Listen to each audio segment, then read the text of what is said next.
before you can collect candy, you really need to make sure that you're safe. And the vision of safety that we're competing with is, oh, let's trust the uncle in the sky, and the uncle in the sky is going to figure everything out for us in exchange for taking away all of our privacy and all of our agency, right? I was living most of my life on autopilot to actually having this scary realization that there is no other pilot. There are individual situations that require me to be a pilot and to go and actually make big consequential decisions. Did you get all of that? MTS, all about monitoring the situation, but it's really the people that make up the situation. And today we're actually joined by Vitalik, who is the founder of Ethereum and also a super prominent thinker. We just love some of the things that Vitalik actually talks about and shares about, and through a lot of the digital artifacts that he writes. And so this is actually an opportunity for us to unpack these digital artifacts even further, unpack his blog posts, unpack his tweets, and get to just know who he is, who you are, Vitalik. Thank you for joining us at a deeper level. How's nomad life been, by the way? Like, I know you're so fully nomadic, right? Yeah, I mean, fortunately, I have not gone mad, so I guess, that part has not been living up to the name, but that's probably a good thing. Adding is for later. Indeed. Awesome. So the whole concept here is like, you've written so many interesting things across like AI, across like civilization generally, and like tech, obviously Ethereum and whatnot. So we're just like pulling up some of the stuff that you've written in your blogs, which Sophia, a decade ago, you were at the very early stages of actually creating Ethereum, and now it's a decade later. And I'm so curious, how has your identity changed since then? I think when I wrote that, the thing that I was writing before was sort of a rebuttal to people who argued if we develop technologies that let us live much longer, then that might actually be a bad thing because life needs to be finite to have meaning, right? And my reply basically is, well, actually, if our lives are infinite, everything around us, the situations that we're in, the people that we're around, the kind of world that we're around, everything changes so much over the course of 10 years that, as much as it's a continuous process, it almost might as well be a death and a rebirth, right? And so like, the world is finite, and like actually, the world is much more finite than even any of the individual people in it, right? Because any individual aspect of it is just changing so quickly. And that's something I really did not appreciate at the beginning, right? As a teenager, sort of growing up into the world, so many things felt permanent. And got to age 25, and then eventually as I got to age 30, would look back to myself 5 or 10 years ago, or the world 5 or 10 years ago, and I would actually have that reference point, right, of myself being sort of fully adult, fully conscious, fully understanding what's going on in the world to at least what I thought was a pretty high level. I'd be able to notice just like the large differences between then and now, right? So maybe I could give one example, right, for the long-time crypto. The big transitions you like get to as you grow up more is like you get into more and more of a role of actually being the one that has to create and define and contribute to the games yourself, right? And these are just fundamental changes in attitude. They're fundamental changes in like how you think, fundamental changes in like what you think the important problems are, what kinds of things keep you up at night. It's if you just look back at it, it really does look like almost moves to a different universe, right? I think this is one of the reasons why, even if we live to 1,000 years old, we're not going to get bored of the world, right? We're going to keep creating new worlds for ourselves. I think that's really fascinating, and also definitely sometimes sad. Sometimes you lose things that you miss, but we're still a beautiful feature of the world that we inhabit. I think one of the things is like that general piece of like, as you get older, these moments that like cumulatively grow into your whole self and sense of self, and that like defines you, is fascinating. In your case, right, like it's like what keeps you up at night and what you push for. Like you built Ethereum when you were 19 years old, right? I think one thing that's really interesting is how your thinking around it evolves with you, and how the community evolves with you, and how a lot of what this whole thing is also grows up. And I think there's definitely interesting parallels across everyone who's had an involvement in anything that they have brought into the world, or just a community that they're a part of. And I think the biggest transition for me over the last 10 years was basically going from where I was at the beginning, where I really felt like I was living most of my life on autopilot, to sometimes actually having this scary realization that, like, wait, at this moment, there is no other pilot. And wait, like, there are individual situations that actually require me to be a pilot and to go and actually make big consequential decisions. And, going back to even when I created Ethereum and even before, right? Like, I remember the process of myself dropping out of university. And actually, even that felt autopilot, right? Basically, what happened only in January when I saw just how big the crowds were, just how much of a huge amount of interest Ethereum had gotten, did I realize, like, wait, this is my new thing. I'm not going back, am I? Right? And, I kept autopiloting for, I think, a very long time, right? And in a lot of ways, like, the autopilot really comes at every level, right? I think the level of ideology is also a big one, right? Like, when I was younger, I would be kind of going off of these ideas that other people wrote, 20 years ago, ideas like how cryptography could protect freedom on the internet, for example. That's a very big one. Also, the importance of decentralized networks, things like BitTorrent, the importance of open source software, ideas that seemed appealing to me, but ideas that I was sort of gulping down from other people.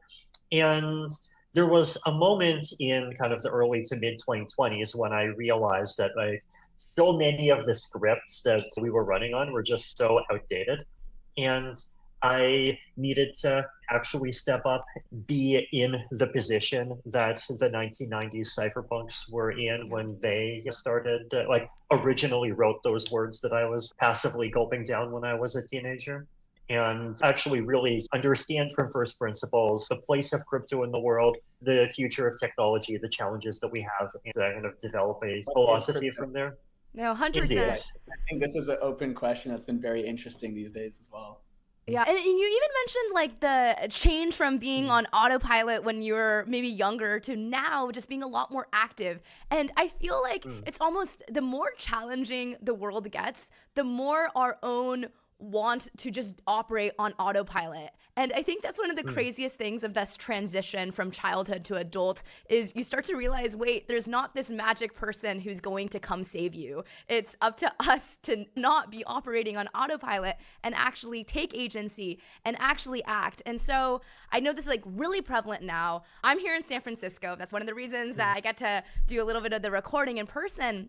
And these conversations around autopilot, around, hey, technology is moving really fast, around, do I just let it shape me and kind of let it go or where it's going, or how do I actually get involved? And you give really practical advice around the future of technology, especially around the future of AI, around the future of Ethereum. And what I love about your writing is you coin specific terms, and one of them is sanctuary technology.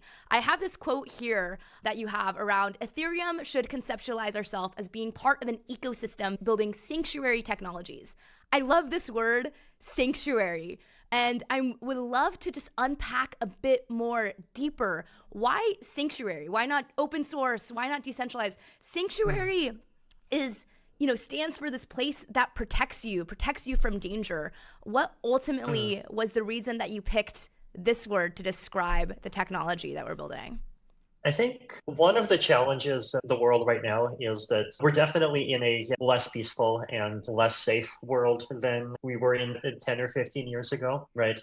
15 years later, it's like, well, on the one hand, the risk that the dollar is going to go crazy is actually way more credible than it was. And on the other hand, there's much worse things happening to people, even happening to people that we know, than just having your currency inflated, right?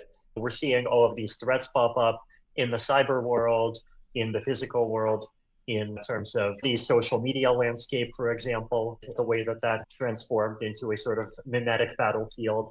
It's not just about roaming through the forest and making sure you're collecting all of the candy you can, right? It's like in environments where, like, before you can collect candy, you really needs to make sure that you're safe, right? And the second part of all of this that I think is important is that there is a vision of safety that we're competing with, right? And the vision of safety that we're competing with is basically, oh, let's trust the uncle in the sky, and the uncle in the sky is going to figure everything out for us in exchange for taking away all of our privacy and all of our agency, right? Whether the uncle in the sky is like Palantir or some super intelligent AI company or some equivalent in the foreign country of your choice, it's like there is this vision of safety that's very disempowering. And I think the core idea of even the earlier version of all of this, which was DIAC, right, is that we want to be safe, and at the same time, we want to be empowered. We want something that continues to keep us in control and continues to keep us at the center in a way where we have agency. That's, I think, one of the things that like the word sanctuary does a good job of capturing. Yeah, couldn't agree more.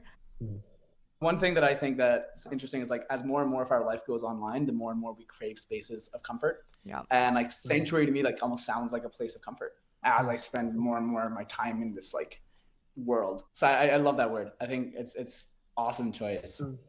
Actually, there's one more aspect of it that I forgot to mention, right? Which is that a sanctuary is not totalizing, right? A sanctuary is not the universe, right? A sanctuary is not a vision of safety that says that we're going to make you safe by transforming the entire world into something safer.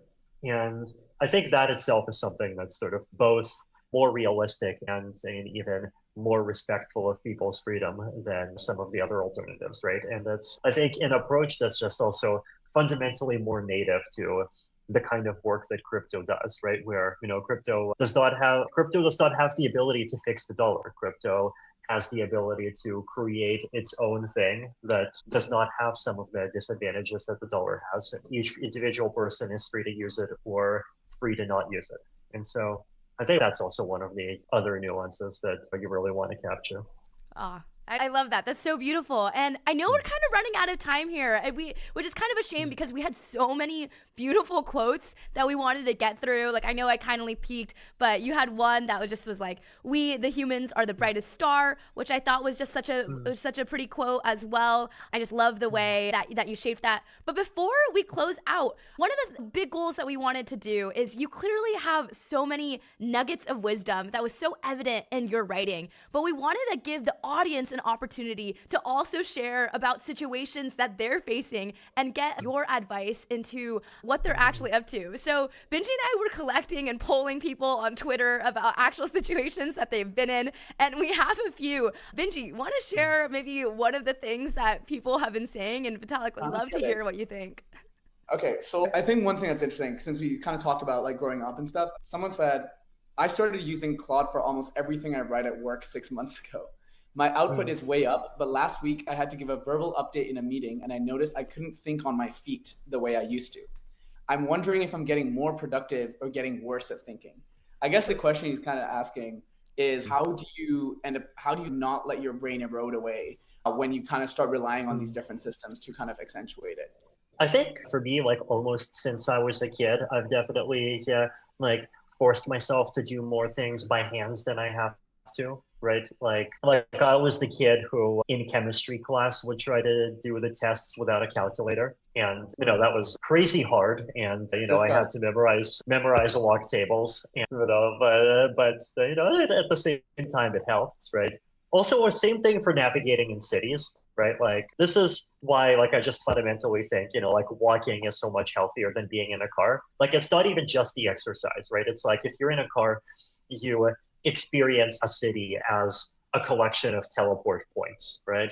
And if you're walking, you have to actually think about where you're going, and the whole thing actually fits together. And like, wow, like it's like a grid, and you can move from one place to another place, and it follows laws of geometry, right? And I think in general, there's this pattern where you just have to force yourself to do things manually, at least sometimes, at least to some extent, even though you don't have to, like even at the very least, just to make sure that your brain stays on. Like that's probably something that will only have to increase more as time goes on. Like learning actively is just 10 times more effective than learning passively, even for the same amount of time spent.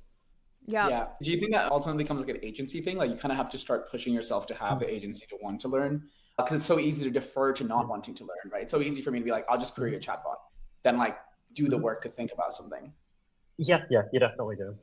But Vitalik, really grateful for you to join us today and join us for the first time here on MT. For all of us folks who want to get involved, see the world changing so fast, and want to make sure that we're active stewards in shaping how it evolves. Yes, thank you to Benji. Thank you, Sophia. We'll continue monitoring right after this message from our sponsors. At every founder dinner in SF, everyone's talking about models and data. Nobody's talking about the real bottleneck in AI adoption. It's the connective tissue, the layer between your models, agents, APIs, and context. Kong gives you the platform to power and govern that connectivity. The control tower that governs your traffic, cuts your costs, and sets guardrails for agent-to-agent interactions. Without it, you're not monitoring the situation. The situation is monitoring you. The infra decisions you make in the next 12 months decide whether you're shipping in the agentic era or posting through it from the sidelines. Because when AI traffic scales 100x, the companies without proper connectivity and governance don't just slow down, they can't function at all. Kong manages all of your AI traffic in motion, giving you the full picture regardless of traffic type, and adding a governance layer regardless of model, agent, or architecture. Fortune 500s run on it, AI native startups ship on it. If you're serious about AI, visit konghq.com. You're in back-to-back meetings all day. You're trying to monitor the situation. You're nodding like you're following along. But somewhere in the back of your head, a little voice is screaming, what was the action item? Did I agree to something? Whose dog was that on the call? That's where Granola comes in. Granola is an AI-powered notepad for meetings.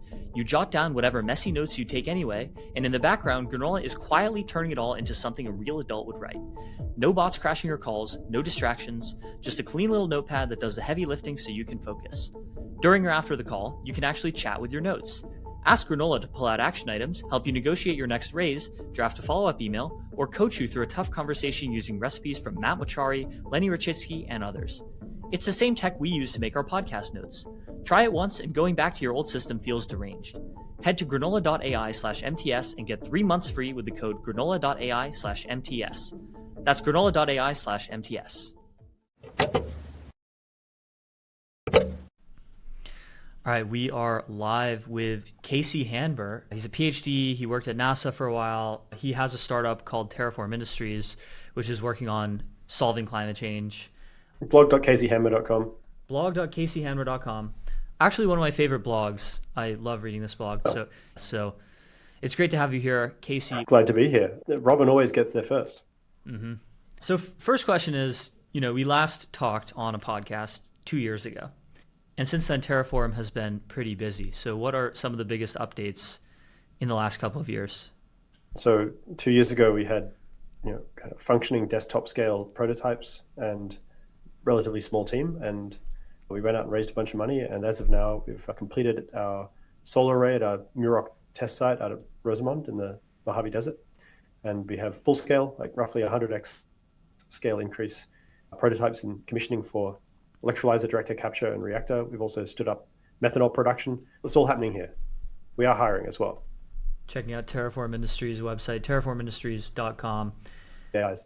Yeah, speaking of the AIs, how useful have you found frontier models for building Terraform in any way? Because it is like a frontier hard tech company, and LLMs still seem to not be that useful at physics and such. So what do you think? They are markedly better than they were 6 months ago. So credit to the teams working on it. It's made a big difference. I have Lord Enterprise here across the organization. Of course, people are welcome to use, if they need some other model. And the teams are using it a lot. It's really accelerating software development, analysis, brainstorming, just really helping people fill gaps in their knowledge, particularly for the earlier career team members who don't necessarily know that much yet. Of course, like all these things, it's a tool, and you can certainly smash your thumb with it if you don't know what you're doing. Sure. I mean, clearly this accelerates software development, but what about hardware? I mean, all the time. So I'll just give you an example. We have a data sheet with hundreds and hundreds of different performance numbers on it. And traditionally, someone would have to input those by hand into a spreadsheet and then reduce the data and then do manual analysis on it. And I spent a decade of my life doing this sort of thing. So if it's a really tough one, usually I would end up doing it. Like founder goes from raising money to fixing the hard math problem and back to raising money. But nowadays, like 90% of the time, you can just point Claude at it and it will, with a bit of friendly bullying, basically get there, or at least do most of the problem for you, get to the answer that you need. Of course, you have to keep an eye on it, but it's one of these things. It's basically like an infinitely enthusiastic, kind of forgetful grad student that doesn't have vision, which is a challenge because I'm a pretty visual thinker, and a lot of my projects involve mapping and stuff like that. And so things that seem intuitively obvious to humans who exist in a visual environment do not yet work properly for Claude or pretty much any of the models, actually. So Terraform Industries, for those who don't know, basically produces synthetic natural gas from sort of very common substances like the air, energy from sunlight. Yeah. It is carbon neutral by nature because you are taking carbon dioxide out of the air in order to put it into the fuel. And the goal is basically to solve climate change. Is this correct? Solving climate change is a side effect of a successful business model. And the successful business model drives the construction of incredible amounts of infrastructure that generate more energy for people. That's the key difference. We're not doing this necessarily out of the goodness of our hearts. And there are thousands of people out there who are trying to make green technology work that the market just will never love and cannot love. The core unlock is to realize that you have to build things that people want. And with oil and gas, that's not hard, right? People spend money on oil and gas no matter what the price is, pretty much. So you just have to get your output straight into that distribution network, and then the rest is relatively straightforward. There's not really market risk in the sense that it's like in comparison to software or something where you really care if people like your particular app. It's an undifferentiated commodity. So it is May 2026 now. You've now actually sold some synthetic produced natural gas. What would it take to get from here to like Terraform becomes the world's dominant supplier or one like major supplier of natural gas at like a civilizational level? And how long will it take? Well, that's $1 million question. Well, maybe the $1 trillion question. If I'm on this show for half an hour, then the global oil and gas industry will turn over about $500 million, which is on the order of $100,000 per word that I say. So it's just a staggering sum of money. If you look on a long enough timescale, it's very, very clear that humanity will have to go to a synthetic hydrocarbon source because what's in the ground is finite, regardless of externalities around climate change. And it might be in my generation, it might be in 3 or 4 generations from now, but we will have to switch over. What basically this inevitability presents is for me and my contemporaries to unlock value by kind of building Terraform as a time machine that takes us into a future state where GDP is 10 times higher, and we get to make a bit on the spread. So to kind of get to the specifics, the key kind of next unlock for us is to show this actually works like end to end at scale in the desert sometime this year, sometime this summer. We'll have everything up and running in the desert. And then once that's making money on a unit basis, it's much easier for us to turn around and make much larger deals with our financial partners to go and do this at 10x scale, 100x scale, 1000x scale, and basically go from there. It was very clear, for example, that Tesla had a product that people loved in, say, 2010 or 2011. Model S was a great success. But even then, and a bunch of very smart people working very hard, it took more than a decade for them to ramp production to the point where they were more than a rounding error in global automotive production. And that's kind of what the rubber hits the road for us, is figuring out how to ramp up production as quickly as we possibly can once we have the product market fit signal. And on Terraform, if it does succeed to the extent that you want it to, what are the geopolitical implications? Like, we just seen the Strait of Hormuz's closure has significantly impacted the global economy. But it seems to be like if Terraform works, then you can just produce natural gas anywhere and you no longer need the geopolitical bottleneck of the Persian Gulf and the Strait of Hormuz. So what other implications that are less obvious? The clock is ticking there. And like, I don't want to beat around the bush here. Like, it's a terrible thing for most humans if oil gets more expensive. For you and I, we can basically absorb the change in price without significant effect on our lifestyle. But for most humans, it makes a really big difference.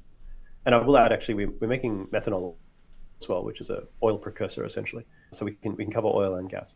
The major geopolitical implication, which is kind of out in the open this week with President Trump and the various CEOs' visit to China, is that right now China is probably hosting this meeting in part because it's desperately dependent on Middle Eastern oil, which comes to them by ship, oceans that the Chinese Navy cannot control. And that will remain the case essentially indefinitely. I don't think it's likely that China will be able to float a navy that is capable of projecting force on a global scale anytime in the next 10 or 20 years. But if China is able to use all the fuel they need within their own borders, not to say like the rest of Southeast Asia. Yeah, I want to finish the point about Straits of Malacca. So it's basically like Australia amongst 20 or 30 other nations could basically shut down Chinese oil supply, not just in the Straits of Hormuz, but also in the Straits of Malacca. And there's not much that Chinese could do about it, short of like World War III. And That is the reality of the situation. And obviously, these Asian nations are able to achieve energy autarky with respect to synthetic fuel production and no doubt other minerals within their own borders. That changes the calculus substantially. I wanted to pivot to your blog where you wrote a piece about a month ago that I really enjoyed about Australia will run an overt command economy by 2040, Australia's fiscal point of no return, where the argument here is basically the public sector has not grown in productivity that much. Australia's way overtaxed. Well, not at all. Not at all. Yeah. Australia's way overtaxed. Demographics are collapsing, and the government is interfering in the price system way too much. And actually just 2 days ago, Australia released their next budget, which, surprise, increases a bunch of taxes. So they've actually cut a long-term capital gains tax, or kind of break. So it's like capital gains are now taxed at the same rate as income. Wow. Which is, it's kind of mind-blowing to think about it. One really wonders, there were some aspects of the budget I think that were probably a step in the right direction. So Australia faces this really difficult situation where it's spent 50 years basically pouring GDP into driving up the price of housing without actually building much more housing. And now, of course, a massive since about 5 years ago, which is just kind of pushing this Ponzi scheme to the next level. And unfortunately, there's no neat way to unwind that. There just isn't, because it's not like you can deleverage all that housing stock without the entire economy coming apart. They didn't have a correction in 2008. And so there's an awful lot of bubble there. It's absolutely insane. I regard myself as a highly qualified, well-paid professional, and I could not afford to buy a crummy house in the outer suburbs of Sydney. So you got to wonder who the hell is actually paying for these things and how. And of course, if you lock the next generation out of housing, you lock them out of family formation and you lock them out of having children. And that's essentially taking a loan you never intend to pay back. So it's a really, really difficult situation. The new budget makes some steps to try and slow down the rate at which housing is appreciating in value relative to everything else, but it's very difficult, right? And I feel for the people on the other end of that trade, right? They spent their entire productive life paying down mortgages, and now they're sitting on that nest egg to provide for them in their old age. You can't turn back Father Time.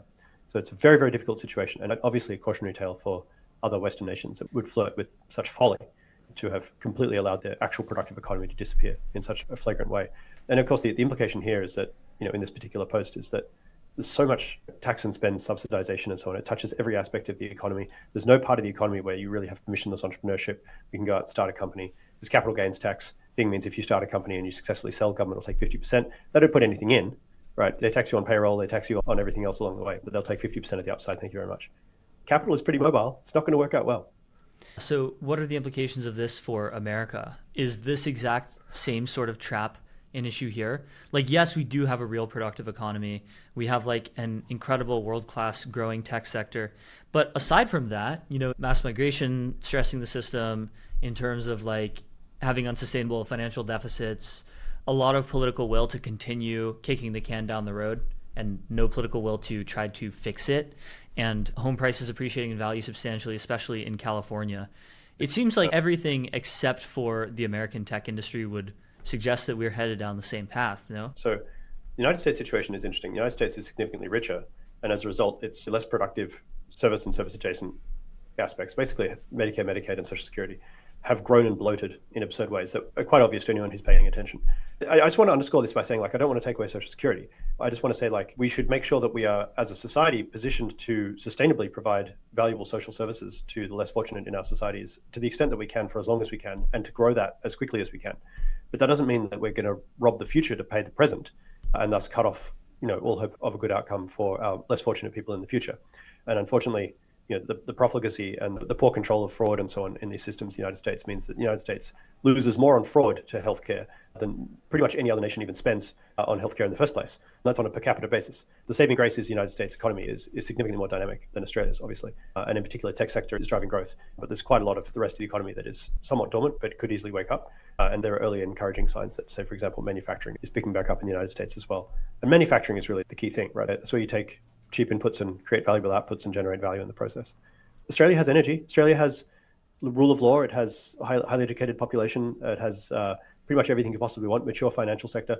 It could quite easily bankroll and then operate, all the secondary manufacturing onshore as well. But I don't want to be too critical here. But this stuff is bloody obvious, and no one in the political establishment in Australia seems to be able to even recognize it, let alone do anything about it. And so, why? Structurally, there is much more upside for highly talented and ambitious individuals to apply their talents elsewhere in other sectors other than like domestic politics. It seems to be the reason. I'm not saying that people there don't have good intentions, but the outcomes are beyond debate. They've failed. So, for example, here in the United States, there are hundreds of thousands of Australian expats, including myself. Well, you talk about some of the potential solutions to this in your post, Australian Dynamism. How applicable do you think this situation is to other countries in the Anglosphere, specifically the UK and Canada, which seem to be going through a lot of similar problems as Australia, if not worse? Yeah, I mean, they're all pretty much cooked in a kind of a longer term way. And the way I think about this is that when you're really poor, you don't really have a dependency ratio problem because you don't have old people because they starve to death or they die because there's no healthcare. But once you get rich enough, and actually your previous guest was mentioning this a bit with Mexico, people start to get diseases of affluence and they get old enough to be unable to work productively anymore. And you end up in this skewed situation like you see in, say, South Korea or Japan, where instead of most of the kind of generative resources of the caring side of the economy being driven towards producing and then raising children, they're mostly being spent on caring for and prolonging the lives of adults who are very, very old. It's very hard to kind of imagine an economic engine that could be powerful enough to keep up with the depredations of Father Time. Right? Like humans, on average, your chance of dying in any given year increases by 9% every year, right? 9% per year. And obviously, morbidity is slightly different and healthcare costs are slightly different than that. But your odds of dying go up by 9% per year. Like, there's basically no parts of the economy that grow that quickly. So as soon as you get rich, you have on the order of 50 years to think about it before the people who were young when you got rich are now old and you have to care for them. Yeah, that does seem to be a problem. Do you think that AGI... Well, AGI might be one way out and radical immortality technology might be another way out. I think the sensible way to think about this is to say, well, we want to maximize long-term value generation, like long-term economic growth, so that we get as rich as we can, as fast as we can, so that we can support more people in the future, right? Have a better quality of life for everyone in the future. And I have a blog post about this about 6 months ago in the context of Australian productivity, where I say the kind of the Laffer curve over the long time frame would indicate that your point of peak growth would be about 20% net taxation. Right now in Australia, it's more like 40%. So somehow you have to cut public spending by a factor of 2, right? And then you say, we put a hard cap on it. We're going to spend no more than X% of our net annual economic growth is going to be spent on unproductive social services. Not socially unvaluable social services, but they're not productive. They're not actually generating new wealth for future generations. And then you say, okay, if you want to spend more on Social Security, Medicare, Medicaid equivalents in Australia or anywhere else, that's fine. You just have to grow the economy as a whole, and then everyone gets rich. Yeah, well, hopefully Australia figures it out because it is a great country and I would like to see them do well. We'll continue monitoring right after this message from our sponsors. At MTS, we are always monitoring the situation in enterprise software. And right now, the situation is this. When AI code generation first emerged in 2022, NVIDIA master inventor and Harvard engineer Sid Pardeshi took a contrarian stance. Inference time compute and agent orchestration, not pre-training, would be the key to unlocking high-quality AI-driven software development in the enterprise.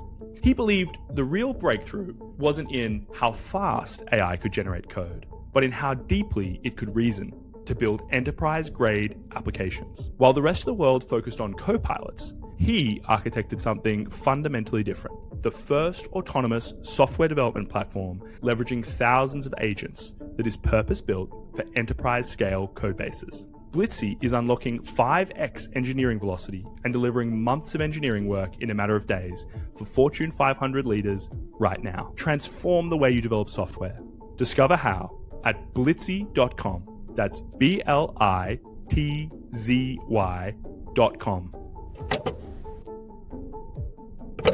This episode is brought to you by Macroscope. The last time I went to San Francisco, I found that I couldn't go anywhere, even to the coffee shop, without hearing some founder talk about how they're shipping faster than ever. What they're not saying is that nobody on the team actually knows what got shipped, who shipped it, or whether it's about to break something in production.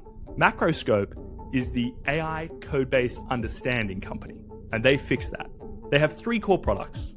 The first one is Status, the best way to understand what's happening at your company and what all your engineers and agents are shipping. The second one is Code Review. All this extra code being shipped needs a robust defense layer. Macroscope is the highest signal code reviewer with the least noise. The third is Agent, a single layer of intelligence that synthesizes all the tools in your stack, issue management systems, code, docs, logs, and more, and answers questions, takes actions, and automates workflows for your team.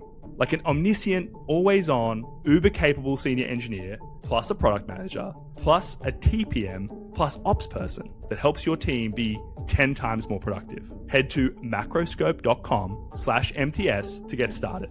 That's macroscope.com/MTS. And we have Jonathan Slotkin, Dr. Jonathan Slotkin, who's the Vice Chair of Neurosurgery at Geisinger and co-founder and general partner of the health tech firm Scrub Capital. And Dr. Topol and Dr. Slotkin, among others, recently wrote an open letter from the medical community on America's road deaths, which kill about 40,000 Americans every single year. So, Dr. Topol, Dr. Slotkin, welcome to MTS. We're so grateful to have you here. Thanks for coming on. Great to have you guys. Great to be with you both. Thanks for having us. Yeah, could you tell us a little bit about what inspired you guys to write this letter? Yeah, I can kick us off because I think I was originally guilty and Eric was a willing accomplice very, very quickly. So let me start with where this came from. I'm a practicing neurosurgeon. So that means I have blood on my hands, like blood of our children, every week from car crashes. And we have 100 plus Americans die every day. So scale of reference, that's a 737 dropping out of the sky every day, right? If we had a 737 dropping out of the sky every day, we would ground the air fleet until we had solved this problem. But somehow we've accepted that. And then last December, I wrote a guest essay in the New York Times about this topic, that this is not a tech story anymore in our view. This is a public health story with where the data is. And a lot of clinicians reached out and said, what more could we do? And Eric and I were talking after that essay, and we said, the data is really, really strong that we need to smartly advance this technology now, but it's hitting roadblocks in a lot of areas, and we can get into why. So Eric and I grabbed 20 other signatories, including trauma surgeons, nurses, PAs. And let me be clear, this is not a tech advocacy letter. This is the first time the medical community has spoken together about road deaths like this in 40 years. And we're planting this flag in the grass now. So thanks for having us on, and we're thrilled to tell you more about it. Jonathan scooped me on his essay in the New York Times because I was in the midst of writing one about Dr. Waymo and all this topic. But what's infuriating is that here I live in San Diego, and they have blocked this. They have blocked the entry of Waymo and autonomous cars, and that's only one of many cities around the country. So the incumbents, whether that's the Ubers and Lyfts or taxi drivers and these municipalities, are blocking what is preventing serious injury from crashes. So this is a really important issue, public health issue, as Jonathan has framed it. Eric and I and others are going to have more science coming out over the next couple of months, we anticipate, about this, but we anticipate that there are going to be changes when this technology is responsibly advanced that impact the future of civilization, actually, where the prospect that crashes right now, depending on the age, are a top 10 cause of death. Sophia, Theo, for 16 to 24, this is number one cause of death, right? That we may be working at eliminating automobile crashes as a leading cause of death over our lifetimes. And we medical professionals think we need to move this ahead. And look, it's not a complete walk with no trouble. We got to think about workforce and other pieces. Could you walk us through? The most common refrain that governments and people who are more hesitant about this technology have is, but what about the workers, right? Like, if you are going to replace Uber and Lyft broadly, and basically everyone whose job involves driving a car, Uber, Lyft, truck drivers, what are they going to do about this economic? This is a solvable thing, and we're calling on the folks with that expertise to start now. What are some of the blockers that are preventing rollout of autonomous vehicles, whether that's at the institutional level, policy level, even public sentiment? Well, I'll say somewhat skeptically, but actually, and I know Eric has thoughts on this too, I'll say that when you're trying to understand this kind of process, follow the money, right? So what I want to leave your viewers with today is that actually bureaucratic inertia is letting people continue to be injured. Yeah, well, just to add to that, as you know, Theo and Sophia, there's a big backlash against AI. This is the AI lead proven story of the day, really, when you think about all the other ways that we're looking into AI in healthcare. And every time there's something like Kit Kat in San Francisco, or a well-known person has an incident that's worrisome with a autonomous car, that gets played up, of course. So that feeds into the backlash. I'm trying to get it into the Atlantic about the narrative thinking behind this difference that we confuse between being safe and feeling safe. So Kit Kat gets hit, or I'm in the hospital and the ceiling tile's brown. So now I assume the surgeon must not be good. But the quality of the thing is different than the way I feel about it. And I really think that's something we need to explore. Absolutely. Well, I asked you about sort of the hesitancy towards adopting this technology faster. But another side of this question is, you wrote in your op-ed, in medical research, there's a practice of ending a study early when the results are too striking to ignore. We stop for overwhelming benefit when a treatment is working so well that it would be unethical to continue giving anyone a placebo. You can still own horses, right? You can ride a horse to your town center, probably not on a highway, but you can have a horse, but it's become quaint. And Eric and I aren't stopping anybody from owning a horse, and nobody from Ford did, etc. But market forces might start driving, like insurance rate differentials. So when the insurance rates start to reflect the safety of the technology you're using, I think the market's going to start moving the way that it moves. But I want to be crystal clear. We are not anti-car. We are not anti-driver. We're anti-crash. And this is not a call to take anybody's keys away. I think we're going to still be driving throughout at least my lifetime. I would just add to that, that there's a lot of work going on in healthcare with AI, but almost none of it is the real world. Most of it's simulated, oftentimes with patient actors and all sorts of non-real world. This driving story is a real world one. And to emphasize the 40,000 deaths per year, or the 100 per day, this is a staggering number of deaths. And you just think about how many of not just the deaths themselves, but also the serious injuries with chronic morbidity, significant morbidity. So, there's a lot we can work with here, but this is a lead example of where a superhuman performance can play a role in healthcare. We don't have many others like this. I mean, mammography might be the other one, but that isn't even being implemented either in this country where it should be. But hopefully the implementation phase will grow. Eric just hit on some autonomous systems. There's a subset of your audience that I think is going to like this distinction. So those are some medical autonomous systems. But if we talk about embodied autonomous systems, which of course this is, there is no better example. I think this is the most powerful embodied autonomous system in terms of impacting human health. And Eric and I are hoping to submit with some scientists submit over the next couple months. We believe that this is going to be a civilization altering embodied autonomous system. Dr. Slotkin, you mentioned you have a daughter who you think is not going to be driving for most of her life. There's this secular trend that's been going on for like decades now, but especially over the last 20 or so years, where young people used to get their driver's licenses at a rate of like 90% among those eligible, and now it's more like 65%.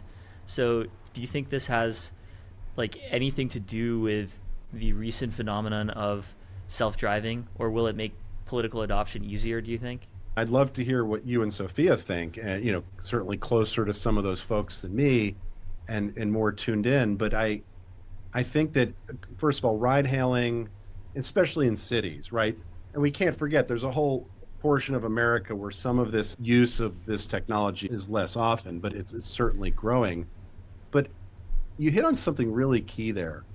this issue doesn't really split by political party or where you live.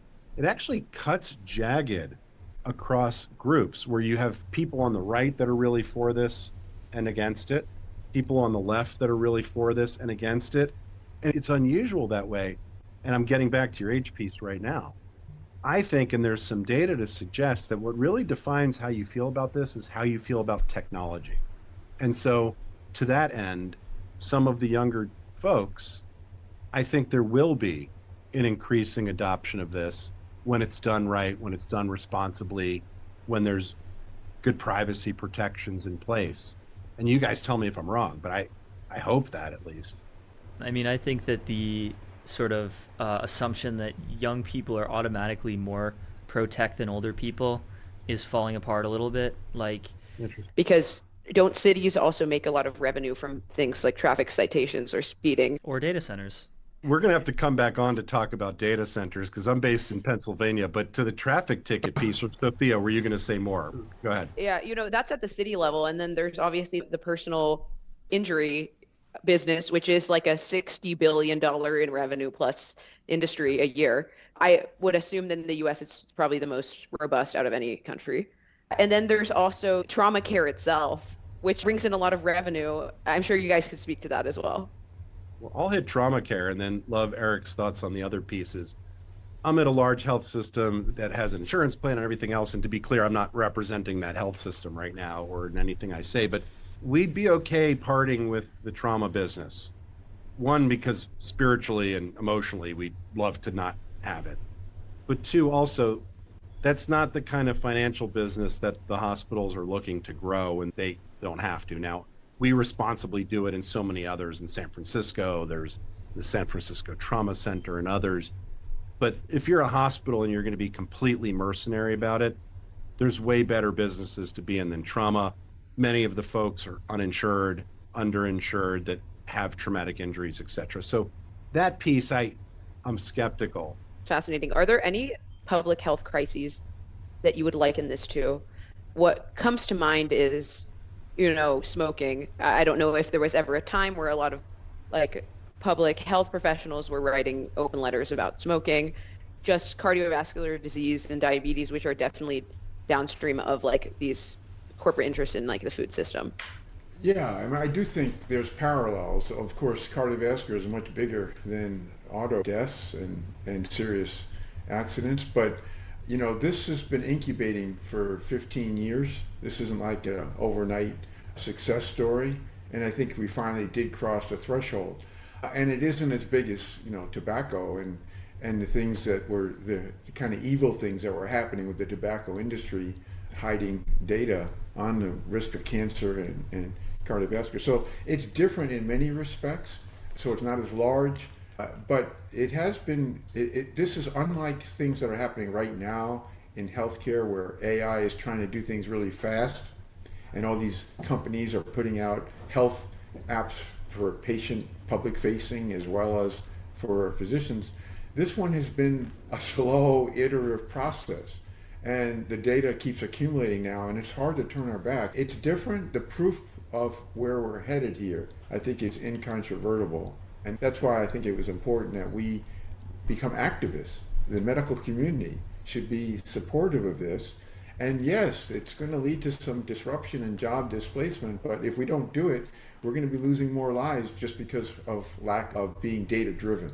Do you think there's also some sort of aspect of Americans feel like they have the right to their cars?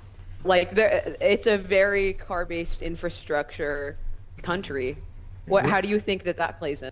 I think it's crazy to say people don't have a choice, but they also should have a choice of this technology. That's the key. Right now, we have to get this so that it's accessible for all. That's step number one. But I don't see in the decades ahead that anyone's trying to take away car ownership. The economics for that may become very unfavorable over time. They're not so great right now when you add insurance and gas costs or whatever. But at least the choice to have the access right now is the pressing matter. Totally. Thank you both so much for coming on. Unfortunately, we're out of time, but this has been great. Hopefully we do save 40,000 lives a year and get to ride in much better, more comfortable conditions. So thanks so much, Dr. Topol, Dr. Slotkin, for coming on MTS. Theo, Thank you, Sophia, guys. Thanks for having us. We'll continue monitoring right after this message from our sponsors. This episode is brought to you by Merge, the connective layer for production AI. Look, I DoorDash Chipotle probably more than I should. And the thing I've come to appreciate is that I never think about what's happening behind the scenes. I tap a few buttons and a burrito shows up. That's the bar. That's exactly the problem with building AI agents right now. The hardest part isn't the agent itself, it's everything around it. Connecting to the tools your team and customers rely on, letting agents take action with the right permissions, and keeping everything reliable and cost efficient once you're in production. Merge handles all of that for you. It connects agents to thousands of tools, handles permissions and LLM routing, and lets teams move faster without building it all themselves. OpenAI, Dropbox, and Ramp use Merge to move fast and build AI right. Visit merge.dev/MTS to start building for free. Quick word from our friends at AdQuick. I'm just trying to monitor the situation online as much as I can. Between the pop-ups, the autoplay video ads, and the sponsored posts, it's a miracle any of us see anything at all. That's why marketers are turning back to out-of-home. AdQuick unlocks the benefits of out-of-home advertising in a way no one else has. It's built for marketers, with the engineering excellence you've come to expect from the internet. Out-of-home is one of the best ways to build brand awareness, reach new customers, and reinforce your brand message. It's just been hard to scale. With AdQuick, you can plan, deploy, and measure campaigns as easily as digital ads. Buy from 1,700 plus media owners in one place. Modernize your marketing at adquick.com. That's adquick.com. Well, we are live today back in the Situation Room with Jasmine Sun, who is, I think, one of the foremost writers on SF tech culture, the sort of local community that we have here, in a sense. She recently wrote a couple of pieces in the New York Times, one on the famous peptide rave that they did last December, the Chinese peptide rave, which I missed because I was in China, and one on the permanent underclass meme in Silicon Valley. So we'll get into that today. Jasmine, welcome to MTS. Thanks for having me. Were you actually in China during the peptide rave? I was. Oh my God, that's crazy. I was just there. Nice. Yeah, I heard you were like meeting with different Chinese AI companies, right? Yeah, we got like Kimi Labubus. It was great. We saw the Unitary robots. It was really fun. Well, your piece on the permanent, what made you sort of want to write this piece?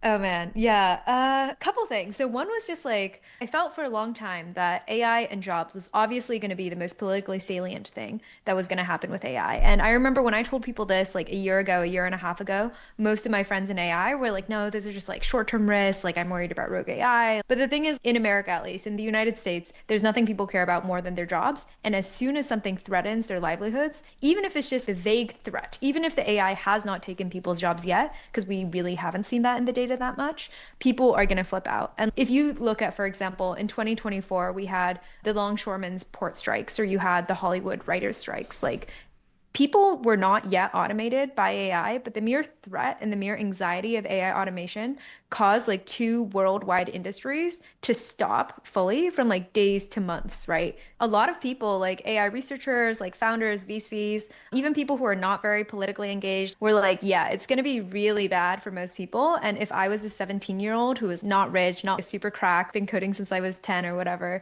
I wouldn't know what to do. I think people are screwed. I was like, oh man, I got to write about this. That's pretty crazy. So I wanted to investigate what was real, what was hype, what do people actually believe, and why do they believe it? Is there any threat, like, is there anything that you saw on all sides of the spectrum of thought in regards to this? What can we all bond over? Oh my God. I think one of my biggest pet peeves is that even the people who are jobs optimists, who are like, don't be a doomer, like everything's going to be okay, we're going to have more abundance than ever, which might be true in the long run, to be clear. Like I'm totally willing to buy that. Everyone talks about transitional friction or the sort of like short-term disruption. You'll see it like every time. I mean, I read David George's blog post against job doomerism. I read Sam Altman's tweets about this, but they all have a sentence that's like, we might have some painful friction in the short term. We might have some transitional problems.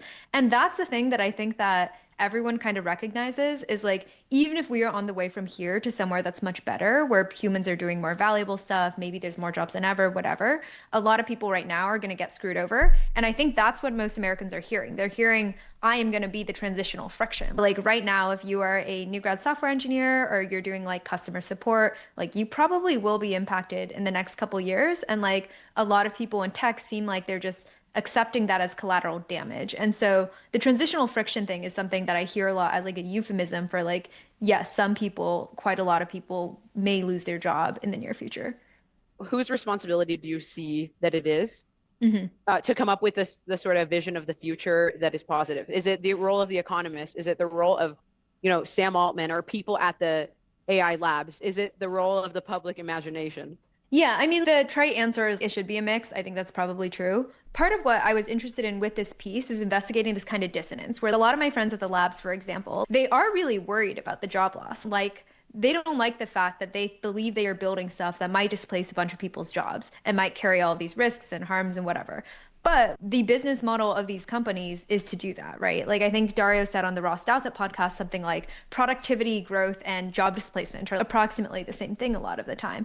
Even though these companies and the people at them might be really well intentioned, there's kind of no way for the companies to actually tackle this problem because that is what their core business model is tied to.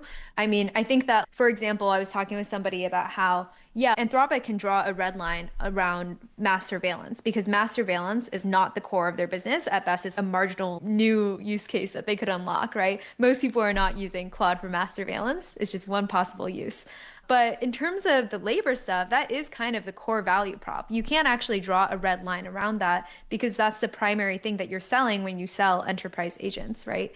A lot of what I realized over the course of reporting was that even when the labs have released really interesting economic research to try to measure the effects or who's going to be impacted or put out some policy ideas out there, I don't really think by the nature of these businesses, they're going to be able to actually move policy across the line or hold to these commitments or prevent the disruption that they expect is coming. And so I actually wanted policymakers to read this piece. That's why I wrote it in the New York Times. Like I have a Substack too, but one of my goals with writing this in the Times was I think that it's really important that people who are in Congress, governors, people who actually do have power to strengthen the safety net or to adapt our tax system for a future where people might be in smaller firms instead of being in these mega firms. Like those are things that our policymakers need to prepare for. And so I was hoping to get more of a conversation started there.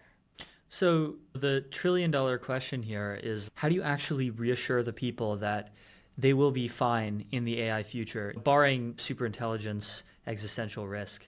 I think that there need to be, whether it's politicians or whether it's companies or whoever, making a credible promise that that's true, that there is a safety net.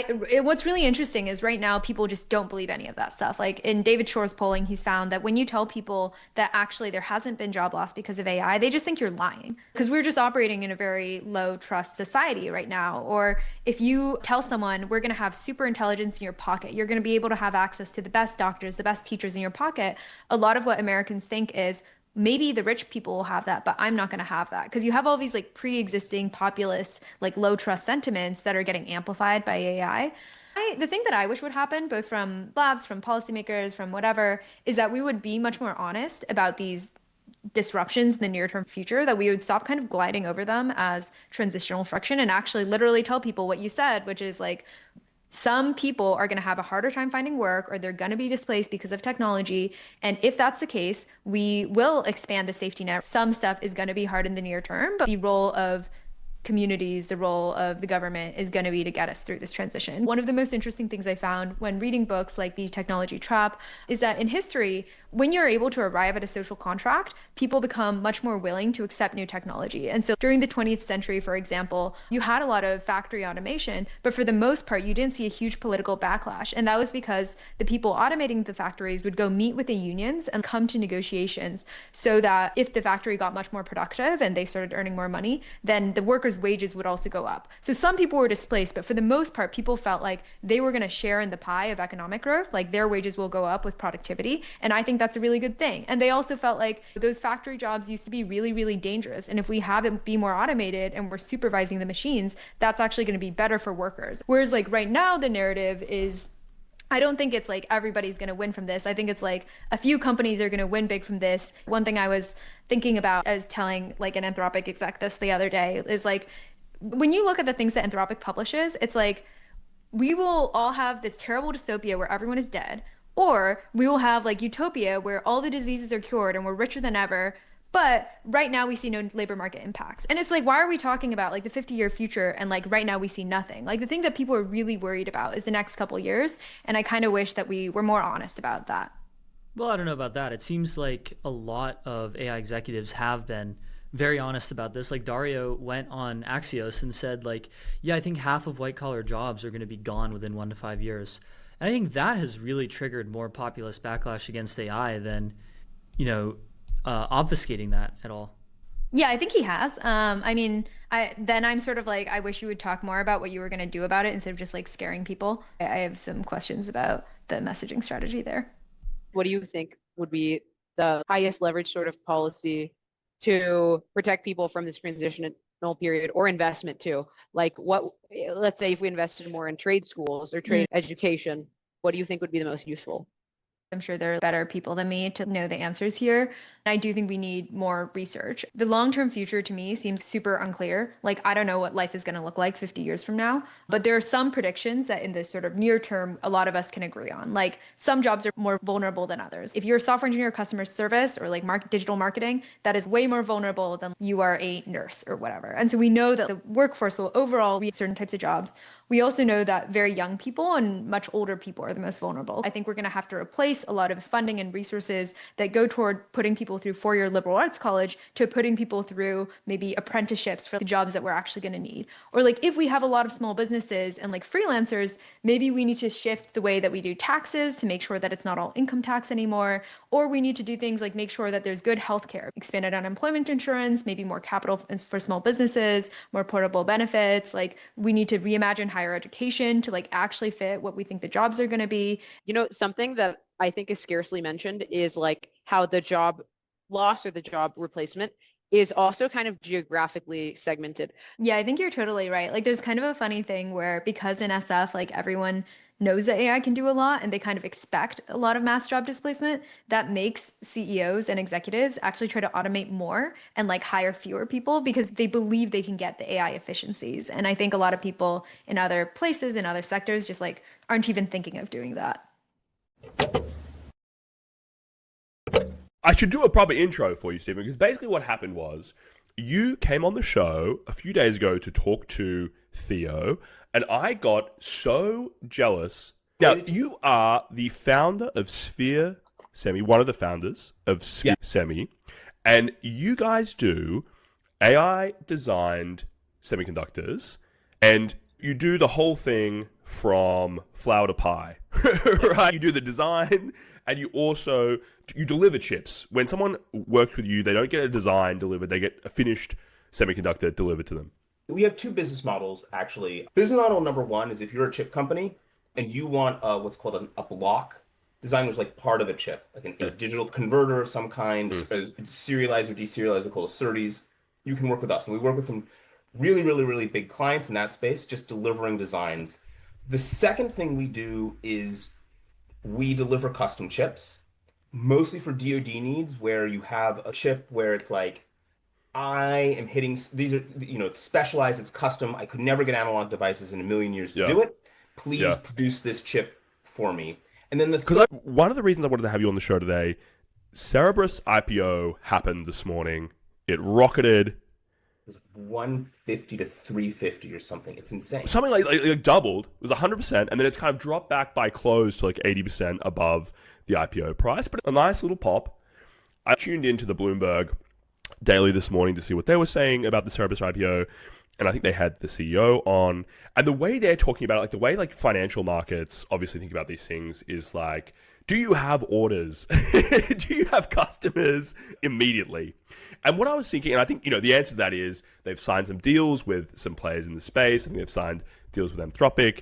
I think the gloss on their actual technology has been pretty light in the lead up to this IPO. I'm sure the investors themselves have gone pretty deep. Maybe I should just hand over to you at this point, Stephen. Like, explain to me, as an idiot, what are we looking at here? Yeah. So, like, The bet that is Cerebras is like, it's not like a better GPU. It's a different sort of architecture, right? NVIDIA scales, you link together GPUs, and Cerebras tries to put a ton of compute on a single chip. So NVIDIA's way of doing it is you buy a lot of their GPUs, and then you get high bandwidth memory, and then you get NVLink, and then you pull into the CUDA ecosystem. And the Cerebras bet is one wafer to rule them all, like, massive on-chip memory bandwidth and like low latency communication. So first of all, one of the cool, crazy things that I don't understand how they do this is that traditionally, as you understand it, the bigger the wafer, the worse the yield, right? Cerebras also uses TSMC, right? But like, instead of cutting the wafer into many small chips, it's keeping the whole wafer as one giant processor. So it's called wafer scale. Yep. But that opens up room for error. There's this thing I mentioned earlier called a SerDes, right? Like, one of the things you need to be really thinking about with an NVIDIA, like these GPU clusters, is that you're transferring a large amount of data between different GPUs to do this processing, to do whatever training or inference or whatever you're doing.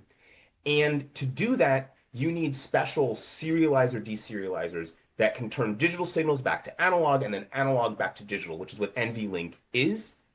And so what's happening with Cerebras is they're cutting all of that out, right?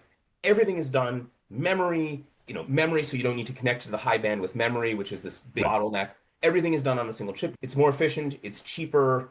In some ways, I'm assuming, depending on how much, probably cheaper.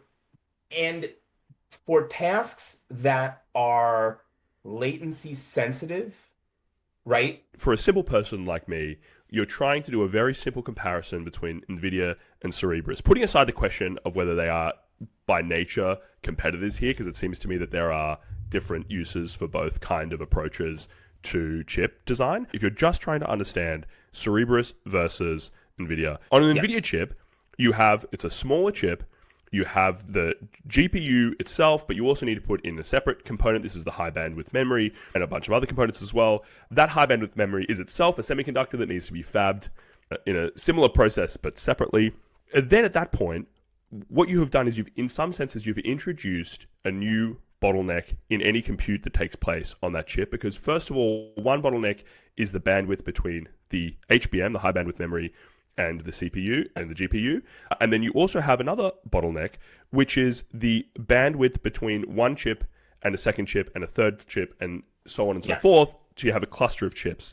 And so you have kind of several different challenges here. The Cerebras approach is to print an entire wafer scale chip. They call this the wafer scale engine, which is a sexy name. And then what you do is, instead of printing your HBM separately and attaching it, as part of the fabrication process, you print onto that single wafer, the SRAM is printed in the chip alongside, in the same process that prints the kind of circuits themselves or the rest of the chip. The advantage that gives a Cerebras chip is you are not as bandwidth constrained in processes that take place entirely on the chip. And in terms of AI workloads, I've been trying to prepare for this conversation. I was trying to do some research. I was watching a presentation or an interview that was done at NeurIPS last year. And in that presentation or in that conversation, Cerebras is talking about their chips as being designed or initially focused predominantly on training models. And now it seems a year later in the lead in to this IPO, the focus has very much shifted towards using the Cerebras chips predominantly for inference. Cerebras doesn't kill NVIDIA. It's for inference-based niches, but just betting that the bottleneck for inference is moving data around. You're still going to need NVIDIA chips for training runs. If you want a denser cluster, or you want something that's very good for inference where latency is a big bottleneck, then Cerebras could fit into that niche. If you buy NVIDIA GPUs, you buy into a world of GPUs and high bandwidth memory and NVLink, and it's a lot, right? Like, whereas Cerebras is like one giant wafer scale and everything's on it and very low latency. There's a concern of sovereignty. Do I own my own compute? And what Cerebras can provide, and they're already in many ways doing that, is the ability to give small countries some compute ownership. That all of the world's compute is owned by China and the United States. It's like 85% of it or something like that. And frankly, like, I don't know if like China and the United States are people you want to be, putting the trust for your economy in, because Yeah, certainly if you're a middle power, right? If you're a middle power, so here's, if I can get this right, Stephen, the argument you're making is, if you're a middle power, if you're not the US or China, Cerebras might be appealing to you for a reason completely separate from its capabilities, completely separate from its performance next to an NVIDIA chip, and that is simply, it is not controlled by NVIDIA and it is not controlled by Huawei. Yes, exactly. And it's not controlled by the hyperscalers. You can kind of cut it out from the hyperscalers. I think that's the important part. There's a weird Cold War that's kind of going on in a lot of middle countries over a lot of the infrastructure that you buy. Like, do you use Huawei? Do you use NVIDIA? The United States has at times put pressure on countries to not use Huawei. People will say that that was selfish. People will say that that was using a security reason to push your own economic weight around and force us onto your things.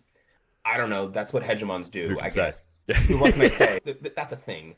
So there is this pressure. There is this sovereignty question that a lot of countries are having. Like, no one wants to rent intelligence forever, right? By 2030, governments will want to own their own capacity for, like, you know, using AI for defense, finance, healthcare, whatever.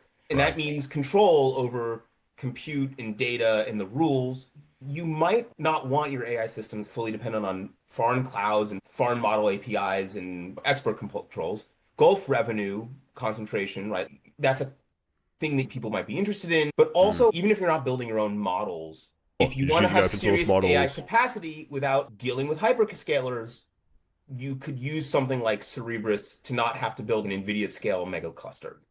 But it's hard, right? Because you're still not getting away from the fact that OpenAI and Anthropic and DeepSeek and the only models that matter, and if, you know, like, are owned by the Chinese and the United States, and like, that's, you're never getting away from that, but at least you can start clawing back some independence somehow. But this is I guess, like, from a big thing perspective, I think that these questions of, like, the US and China do have discussions with countries where they try to push, you know, the US will say, you can use OpenAI and Anthropic, even, and countries will complain, like, no, I'd rather use DeepSeek because it's free. I'd rather use Quen because it's free.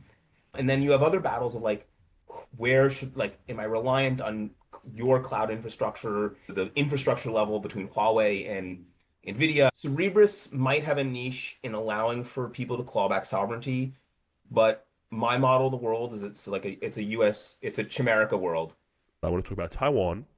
I want to talk about the kind of geographic concentration of the semiconductor industry. And I also want to talk about some of the chips that you are designing and fabricating at Sphere Semi and trying to understand the distinction between that side of the market and the side of the market that we've been talking about so far in terms of Cerebras and NVIDIA. Okay, so people always talk about, like, why are we defending Taiwan? And there's three general things that come up. The first is, like, an ideological thing. They're a liberal democracy. China's a totalitarian state. Therefore, like, we must defend our liberal democratic principles, etc. And I am very sympathetic to that. Like, I understand that it can sometimes feel cringe the way that people defend Taiwanese liberal. I think that the United States needs to have optionality over Taiwan. The only way to get optionality is you have to do two things. One, you have to build fab capacity at home. Sometimes I hear from people in the semiconductor industry that I've never used Intel. You couldn't pay me to use Intel. You get this from, like, director level people in, like, companies where it's like, dude, I don't want to go through the pain of using their fab and then having them yield and everything not working because Intel's incompetent. Yeah. Intel has this problem of being famous for being a bad business partner. But TSMC is, like, a really good person to work with. When Global Foundries merged with Chartered was Lee Kuan Yew's attempt to make TSMC. It failed, and it merged with Global Foundries. One of the things was that, like, Chartered was really good at customer service as a fab. And American companies are traditionally really bad at it. So it was this weird cultural thing where, like, you had to have the Singaporeans train the Americans of how to not be assholes to customers who were coming to the fab. Right. And, like, Intel has this reputation. Like, no one likes working with them for this reason. Whereas the Taiwanese are, like, quite obliging. But somehow Intel will manage to screw it up. Like, I have heard this story before where, like, they'll figure it out. They'll work out a way to screw this up. But American excellence. Yeah, exactly. I do think that, like, I am of the mind that over time, Intel, which has the capacity, which has the technology, will start taking up we'll start moving some of the fab capacity over, and TSMC Arizona will come online, and we will become over time less dependent on TSMC, and that bottleneck and reason for the island existing will probably slowly lessen. Chips will get really expensive for a hot second there. No matter what, like it's still going to be a big part of the supply chain, and chips will still get really expensive, if it were to cease to exist. Right. And I just want to kind of contextualize all this, like this conversation we're having now about Taiwan, semiconductor manufacturing. It's been had by just about everyone who's talked about this for the last few years. And it seems to be part of the US-China summit that's going on right now, right? So they're just going to have to work it out. The two hegemons, they're trying to work it out. There's clear equities on both sides. But it seems like what you're saying here is there is a long, slow inevitability where we are the world in which we are moving towards, and it's just a question of exactly the details of how that shakes out. The world things are pretty anarchic right now, and national sovereignty and control over the most important things that you can produce is going to be the dominant theme of the next 10 years.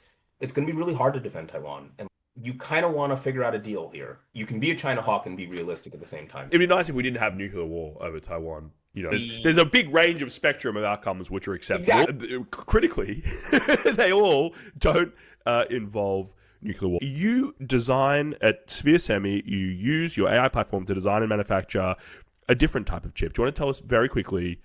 Yeah, so we've done a lot. The core of what we've built is an engine, and that engine can basically rapidly design analog, mixed signal, and digital chips and allow for deep customization. But the other thing that we can get is better performance. An AI plus a human today can produce incredibly performant mixed signal and analog chips, and because it's a very difficult task, it's a very tedious task, and our engine is just better at it because it enables it to happen very rapidly and for even architectural decisions to be made in conjunction with a human running the machinery. So it's faster, it's cheaper, it's better. And I was looking into this because I was trying to understand why is it difficult to design a chip like this? From my understanding, from my very high level reading here, Stephen, it's like there are all these physical constraints that you need to manage in how you design the chip. Let me kind of dig in here because I want to tell you what we do and what we're doing with our engine right now. But the reason is because I can make a model of the function that I want the chip to do, and I write that in code and system Verilog, and then I can go way down to the actual layout of the transistors, right? And then suddenly it no longer works, and I need to go way back up and redesign the model, and then I'm going to go down and redesign the layout, and that is tedious and that is hard. But if you put it in a reinforcement learning loop like we do, it can move a hell of a lot faster. Today, we do design services for really big companies. We build custom chips for some defense manufacturers, which are really cool. And what we're moving towards actually in the product we really are targeting, because it's so critical to have really intense and aggressive signals processing chips, sort of mixed signal chips, but also combine that with intelligence.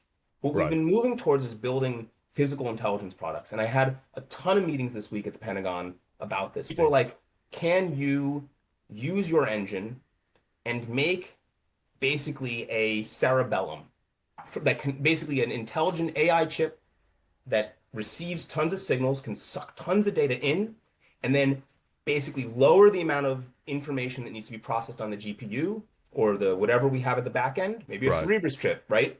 So we can have lower latency, faster decisions for physically intelligent systems. So what we're moving towards is, okay, we've mastered mixed signal, we've mastered the digital conversion, the data processing side. Let's go and create an engine for physical intelligence. And that's, I think, the next phase of what we're doing. And the Pentagon is interested because they want to create intelligent war-fighting robots that can do war-fighting robot stuff. We can't talk about what they can do, but they want to do it. That's so cool, Stephen. We got to get you back on to talk about this. Okay, cool. Happy to talk about war robots anytime you want. And it's just going to be the Stephen show, folks. MTS is an ex-native live streaming news and interview show covering technology, business, politics, and culture as it happens. Catch us every weekday live on X, YouTube, or wherever you get your podcasts.